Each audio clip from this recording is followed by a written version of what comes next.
Bonsoir à toutes et à tous et bienvenue sur Al24 News. Nous sommes le lundi 4 avril et voici les titres de l'actualité.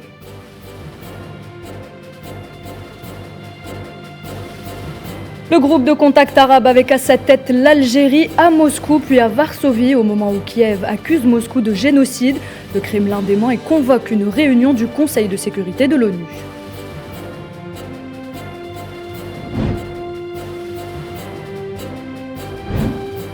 Téhéran conditionne le retour aux négociations sur l'accord nucléaire à une position claire de Washington, et ce au lendemain de l'annonce par l'Iran d'un accord imminent.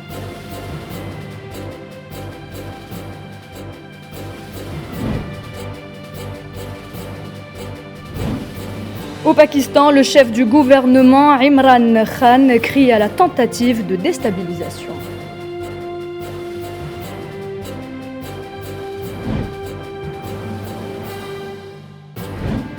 Et puis nous évoquerons également la situation au Liban. Le gouvernement déclare la faillite de l'État.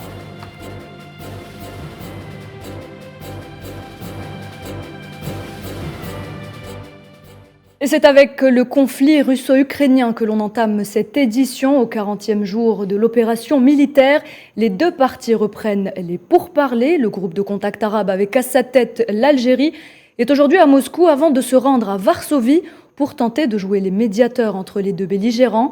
La Ligue des États arabes a mis sur pied ce groupe de contact pour mener des concertations avec les protagonistes. Leïla Gertal. Cette visite de la délégation de la Ligue arabe revêt une grande importance pour les pays arabes concernés, sous pression depuis le début du conflit des influences des blocs internationaux.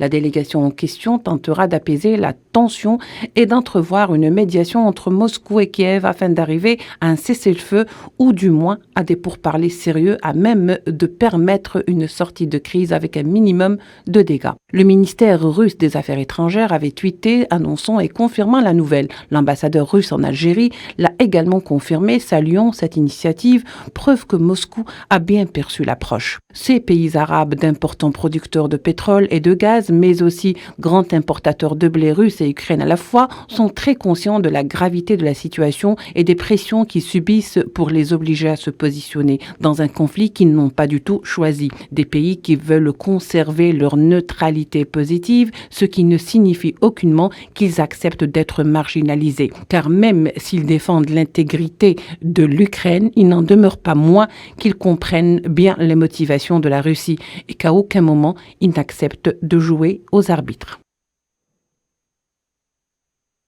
Et dans le cadre du renforcement des relations bilatérales algéro-russes, le chef de la diplomatie algérienne, Ramtan Lamamra, s'est entretenu avec son homologue russe Sergueï Lavrov ainsi qu'avec le président du Conseil de sécurité Nikolaï Patrouchev. Les entretiens ont porté sur la coopération entre l'Algérie et la Russie ainsi que sur les perspectives de son renforcement dans divers domaines.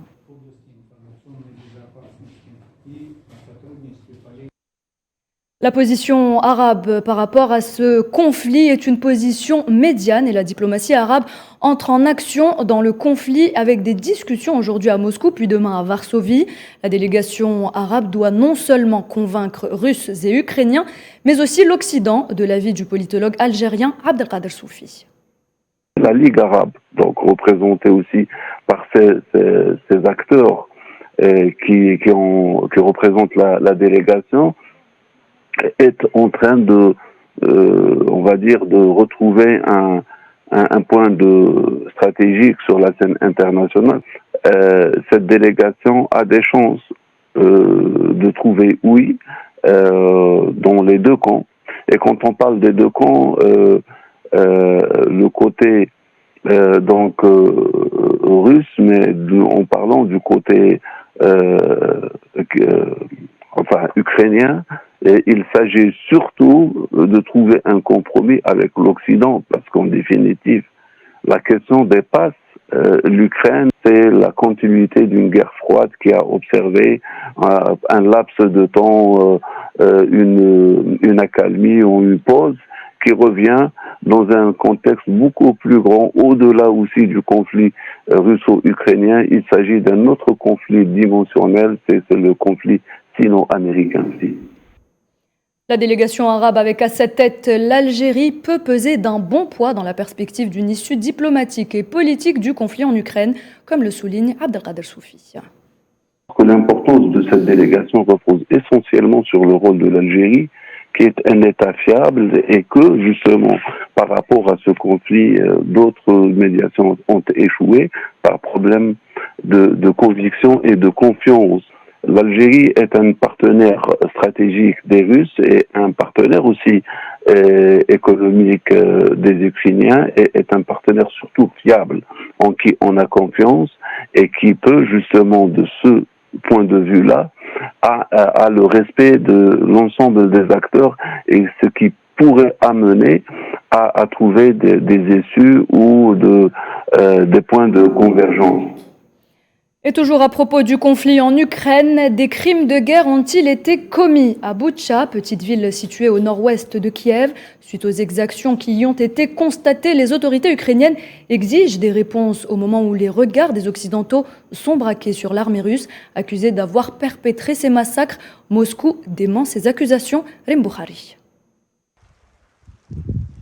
Des corps sans vie éparpillés jonchant les rues dans la ville de Boutcha. Depuis hier, ces images font le tour du monde. Des scènes horrifiantes. Selon Kiev, elles auraient été constatées par les soldats ukrainiens après le retrait de l'armée russe de cette ville de la périphérie de Kiev. Suite à leur diffusion, le gouvernement ukrainien parle de génocide et accuse l'armée russe serait responsable de ces exactions. Pour les Nations Unies, le mot est lâché, il pourrait s'agir potentiellement de crimes de guerre. Face à ces allégations, Moscou se défend. Il s'agit selon les autorités russes d'une nouvelle provocation de Kiev. Lors d'une réunion ce lundi avec le secrétaire général adjoint de l'ONU aux affaires humanitaires, Martin Griffiths, le chef de la diplomatie russe Sergei Lavrov a décrit une mise en scène, une attaque montée selon lui de toutes pièces et une menace pour la paix et la sécurité internationale. Une attaque informationnelle a été lancée dans la ville de Boutcha, dans la région de Kiev, après le départ des militaires russes conformément aux plans et accords conclus.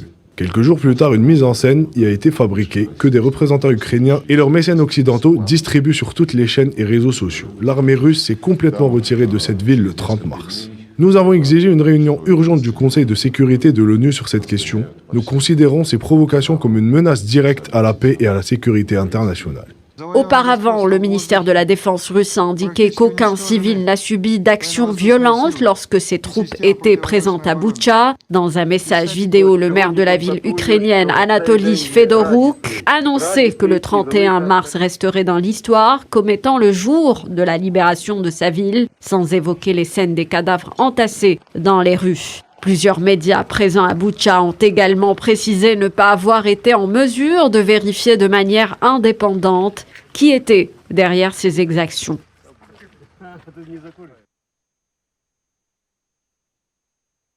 Et suite à ce massacre, la position de l'Europe s'est encore durcie face à la Russie. L'Union européenne menace Moscou avec plus de sanctions. Vladimir Poutine et ses soutiens subiront les conséquences de leurs actes, promet le chancelier allemand Olaf Scholz, au moment où le Premier ministre polonais appelle à la formation d'une commission d'enquête internationale.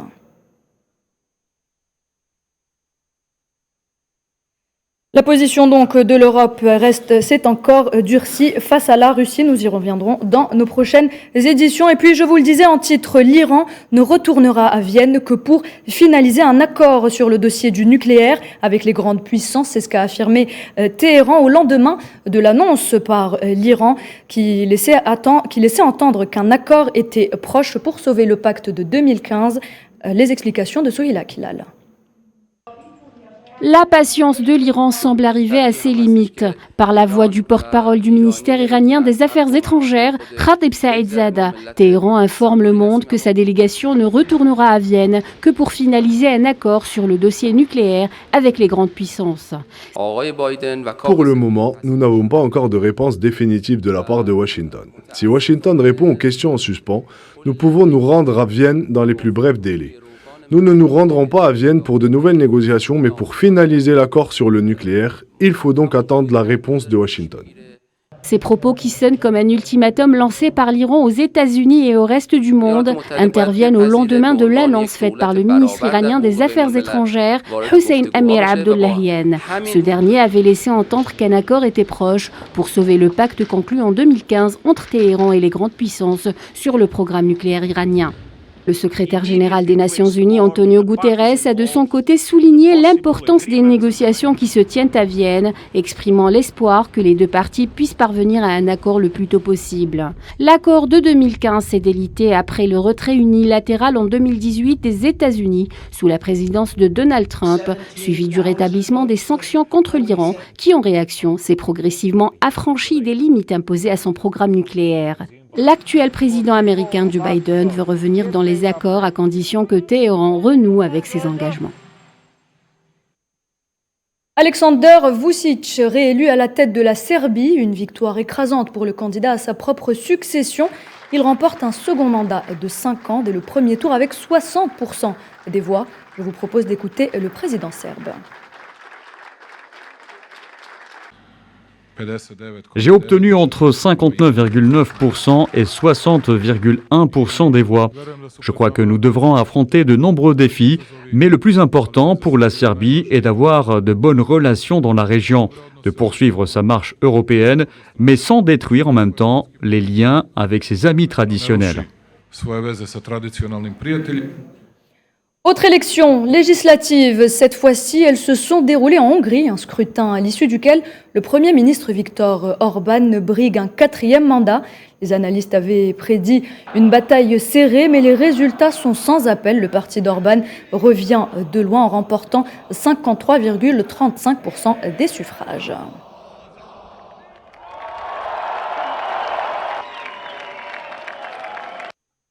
Et direction le Pakistan à présent. Le pays traverse une crise politique de grande ampleur, notamment après le vote d'une motion de destitution du Parlement.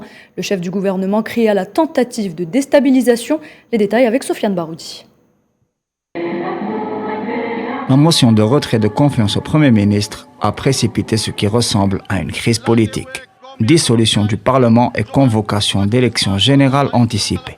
Imran Khan désigne directement les responsables de ce qu'il qualifie de tentative de déstabilisation de son pays. Il accuse les États-Unis d'avoir tenté de fomenter un régime change contre son gouvernement. Le motif en serait le refus de Khan d'autoriser l'implantation de bases militaires américaines sur le territoire pakistanais. En effet, le bloc parlementaire qui a tenté de destituer le Premier ministre est principalement composé de formations politiques traditionnellement proches de chancelleries et d'officines occidentales, restées longtemps dominantes dans le paysage politique pakistanais. Imran Khan a donc convoqué des élections générales anticipées et a appelé le peuple pakistanais à se mobiliser contre les machinations étrangères. L'armée, une institution clé de la République islamique, a exprimé qu'elle ne comptait pas interférer dans le processus politique, ce qui a été interprété par des observateurs comme un soutien implicite à Imran Khan. Pour rappel, son élection en 2018, en alliance avec des listes d'indépendants, a marqué un moment de rupture dans le panorama politique de ce grand pays asiatique, ce qui a été concrètement marqué par le rapprochement sans précédent entre Islamabad et Pékin, principalement sur le volet économique, avec le développement de l'ambitieux projet de route de la soie. La visite de Khan à Moscou, qu'il a effectuée après le début de l'opération spéciale russe en Ukraine, a aussi été un indice fort du changement de paradigme de la politique étrangère du Pakistan, longtemps allié de premier plan du bloc occidental dans la région. Pour rappel, la République islamique du Pakistan est un acteur influent de l'organisation de la conférence islamique et ses relations avec l'Arabie saoudite sont très profondes.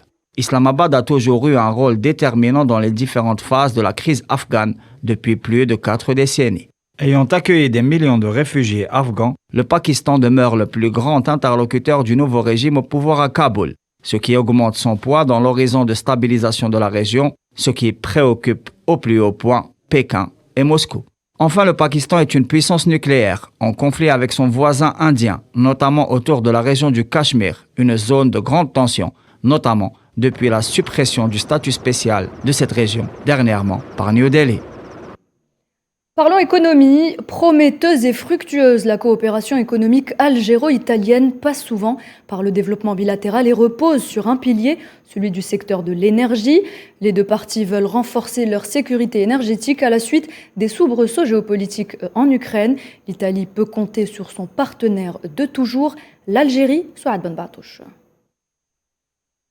C'est la lune de miel entre l'Algérien Sonatrach et l'Italien Eni. Les deux groupes ne cessent d'accorder leur violon pour jouer une partition sans fausse note.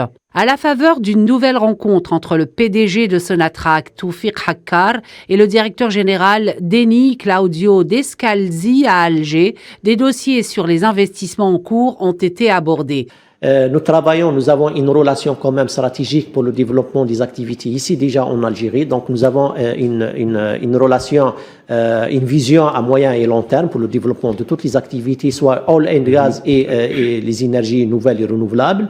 Et on est en train de discuter des opportunités. Production d'hydrocarbures à partir des gisements exploités conjointement, les approvisionnements de l'Italie en gaz naturel, mais aussi les perspectives futures entre les deux pays. Rome et Alger sont convenus de développer de nouveaux projets pétroliers et gaziers dans la région de Berkine Sud dans le cadre du contrat entré en vigueur le 6 mars dernier. Les activités prévues vont permettre une augmentation significative de la production algérienne dès juillet prochain.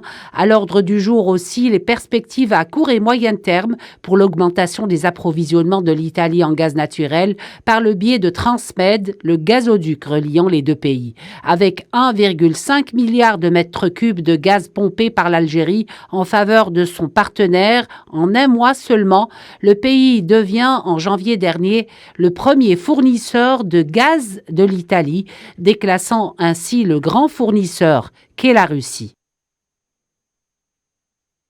Et par ailleurs, l'Algérie pourrait augmenter le prix du gaz vers l'Espagne en raison du revirement de position de Madrid sur la question du Sahara occidental.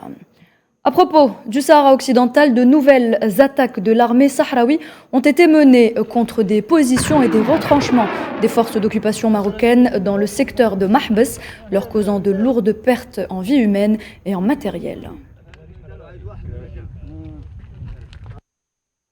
L'occupant marocain préoccupé au plan interne par la situation économique, une forte inflation touche le royaume.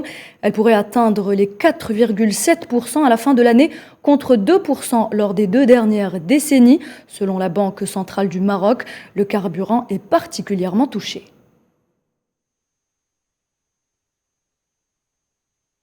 En Libye, la situation reste toujours aussi confuse, mettant à mal l'équilibre déjà fragile de la transition. Entre les deux premiers ministres, Abdelhamid Dbeibah et Fathi Bachara, le dialogue paraît impossible et chacun semble suivre sa feuille de route et jouer de ses alliances. Tinhinan Makassi. C'est un scénario hitchcockien que vit la Libye depuis le coup de force du Parlement de Tobruk, en désignant en février dernier Fathi Bachara comme Premier ministre. En effet, tous les ingrédients sont réunis pour faire du suspense le principal acteur de la scène politique libyenne. Surtout que Abdelhamid Dbeibah, arrivé lui au pouvoir en février 2020 sous l'égide de l'ONU, refuse de céder le pouvoir. Bien que ce ne soit pas la première fois que le pays se retrouve dans ce genre d'imbroglio institutionnel, les observateurs craignent un retour à la violence, surtout que le dialogue semble impossible entre les deux premiers ministres.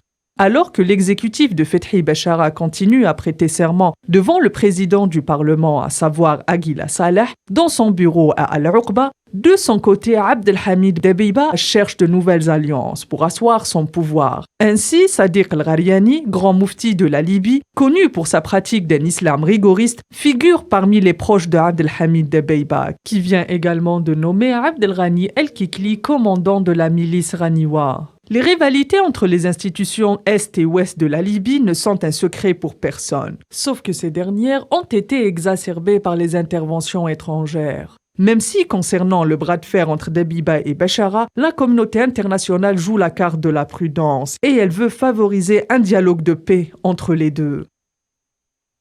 Région où la situation est tendue, le Soudan du Sud, le président Salva Kiir et le vice-président Riek Machar s'engagent sur une disposition clé de l'accord de 2018. Les deux rivaux ont ainsi accepté de former un commandement unifié des forces armées, l'une des nombreuses questions non résolues qui bloquent la mise en œuvre du pacte de 2018, un pacte destiné à mettre fin à 4 années de guerre civile. Naila Hamouda.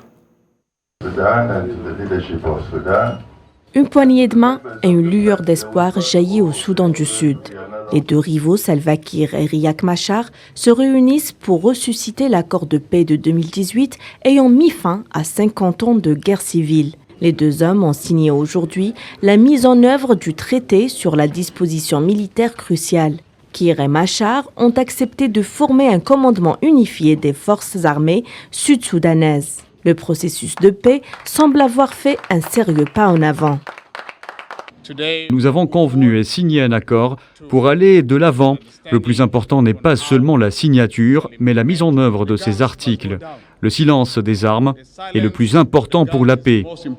Le texte prévoit une répartition dans l'armée, la police et les forces de sécurité nationale, 60% pour le camp du président Salva Kiir et 40% pour celui de Riek Machar. Les nominations doivent avoir lieu d'ici une semaine et les forces unifiées sont censées être opérationnelles dans 2 mois. L'accord prévoit également la cessation des hostilités et l'arrêt de la propagande à l'origine des tensions. Les deux camps s'engagent à mettre un terme aux attaques haineuses mutuelles. Pour la sécurité nationale de la République du Sud-Soudan, qui est une extension de la considération de la sécurité nationale soudanaise. Cette proposition a été intégrée et compatible et Dieu merci. Elle a été convenue entre toutes les parties concernant l'ordre de distribution des commandements. Cette proposition a ouvert la voie ou le temps pour que la structure hiérarchique mette en œuvre ce qui a été convenu dans cette proposition. La guerre civile a fait près de 400 000 morts entre 2013 et 2018 au Soudan du Sud. L'accord de paix de 2018 prévoit le principe d'un partage du pouvoir au sein d'un gouvernement d'union nationale formé en février 2020 avec Kiir au poste de président et Machar comme vice-président. Mais depuis, l'accord est resté lettre morte. Au Liban, rien ne va plus. Le vice-premier ministre Saad Echami a averti lors d'un entretien télévisé sur la chaîne Al Jadid que l'État et la Banque du Liban sont en faillite alors que le pays traverse la pire crise économique de son histoire moderne et que le gouvernement peine à légiférer sur le contrôle des capitaux. Je vous propose de l'écouter. Les ressources du gouvernement et sa banque centrale sont très amoindries. Il faut le dire, malheureusement, l'État et sa banque centrale sont en faillite. On doit trouver des solutions. Comment justement le faire? C'est en limitant les pertes. Si on ne fait rien, les pertes seront encore plus importantes. Saad Echami qui tient un rôle clé pour tenter de sortir le Liban de la crise économique, il a été chargé de conduire la délégation chargée de négocier avec le Fonds monétaire international.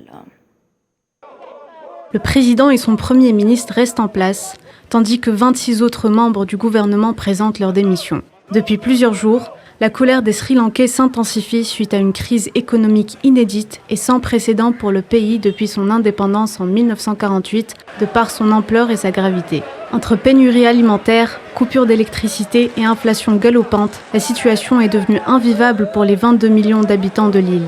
Un coup de théâtre intervenu suite à de nombreuses manifestations en bloc de citoyens devant la résidence du chef d'État, Gotabaya Rajapaksa, demandant sa démission. L'incident poussera le gouvernement à déclarer l'état d'urgence, accompagné par la mise en place d'un couvre-feu de 36 heures. Facebook, Twitter, Instagram, WhatsApp et YouTube ont également été suspendus temporairement sur l'ensemble du territoire afin d'éviter les rassemblements de population. Des restrictions inutiles aux yeux des Sri Lankais qui bravent le couvre-feu et continuent de protester pacifiquement à Colombo, la capitale. Le chef d'État devrait nommer un nouvel exécutif dans les prochains jours. Il a invité l'opposition à se joindre à un gouvernement d'union alors que les autorités s'attendent à de nouvelles manifestations et à d'éventuelles violences. Vous l'aurez compris, c'était un reportage sur la crise économique au Sri Lanka. Tout autre chose à présent, Direction le Brésil où des pluies torrentielles se sont abattues sur l'État brésilien de Rio de Janeiro, faisant 16 morts et 10 disparus selon un bilan toujours provisoire. Angara dos Reis a été la ville la plus affectée avec au moins 8 morts et 10 disparus selon les pompiers. Vendredi, la ville a enregistré un record total de 655 mm de pluie. Et on passe au sport avant de clore cette édition avec la Ligue des champions d'Afrique et le représentant algérien, l'entente de Sétif, qui s'est incliné hier face au Raja de Casablanca. 1-0, une défaite sans conséquence puisque l'entente était déjà qualifiée avant cette dernière journée. L'unique but du match a été inscrit à la 74e minute par Hadhoudi. L'entente de Sétif rejoint ainsi le second représentant algérien, le CR de Belouizdad. Le tirage au sort des quarts de finale aura lieu demain, mardi 5 avril, au Caire.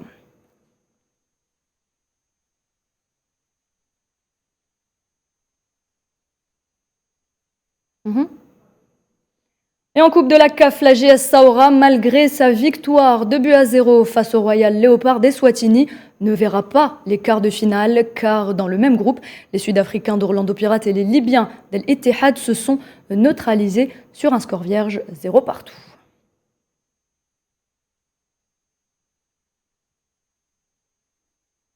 Et c'est avec cette information que l'on arrive à la fin de cette édition. Merci de l'avoir suivi. Tout de suite, la météo avec Amel Ameziane Zitouni. Très bonne suite des programmes sur Al24 News.